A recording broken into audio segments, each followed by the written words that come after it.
کرتے ہیں کہ تو ہی ہمارا خالق، ہمارا نگہبان اور ہمارا نجات دہندہ۔ یسوع مسیح کے نام میں ہم تیری حمد و ثنا کرتے ہیں۔ آئیں خداوند کے زندہ کلام مقدس میں سے زبور 143 اس کی 8 آیت سے پڑھتے ہیں۔ صبح کو مجھے اپنی شفقت کی خبر دی، کیونکہ میرا توکل تجھ پر ہے۔ مجھے وہ راہ بتا جس پر میں چلوں، کیونکہ میں اپنا دل تیرے ہی طرف لگاتا ہوں۔ یہ آیت ہمیں یاد دلاتی ہے کہ ہر صبح خدا کی شفقت اور رہنمائی ہمارے ساتھ ہوتی ہے۔ ہمیں صرف اس پر بھروسہ کرنا ہے اور اس کی راہ پر چلنا ہے۔ اے خدا، ہم تجھ سے دعا کرتے ہیں کہ تو دن کے شروعات سے اپنی موجودگی سے برکت دے، ہمارے دل و دماغ کو اپنی محبت سے بھر دے، ہمیں طاقت دے کہ ہم اپنے کاموں میں کامیاب ہوں اور ہمیشہ تیری مرضی کے مطابق چلیں۔ ہمارے گھر، ہمارے خاندان اور ہمارے دوستوں کو حفاظت میں رکھ۔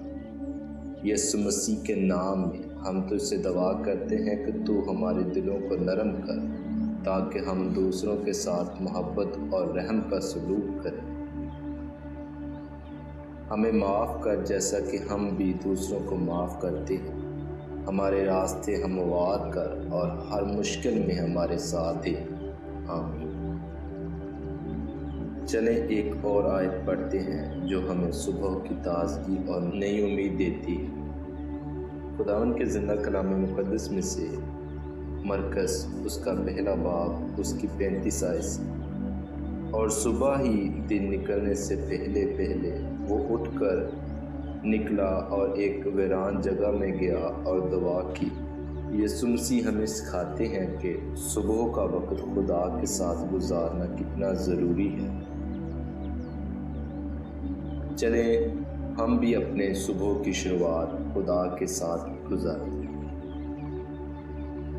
اے خدا، ہم تیرے حضور میں اپنے دل کھولتے ہیں، ہمارے دن کو تیری برکت سے بھر دے۔ ہمیں تیری حکمت اور طاقت عطا کر تاکہ ہم ہر چیلنج کا سامنا کر سکیں۔ ہم تیرے حضور شکر گزار ہیں کہ تو ہمارے ساتھ ہے۔ یسوع مسیح کے نام میں دعا کرتا ہوں، آمین۔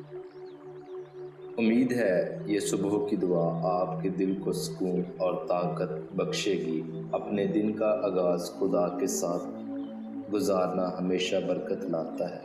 اگر آپ کو یہ دعا پسند آئی ہے تو اسے اپنے پیاروں کے ساتھ شیئر کریں اور ہمارے چینل کو سبسکرائب کرنا مت بھولیں، تاکہ آپ ایسی ہی اور دعاؤں اور رہنمائی پیغامات سے جڑے رہیں۔ خدا آپ کو برکت دے اور آپ کا دن بہت خوبصورت گزارے۔ شکریہ۔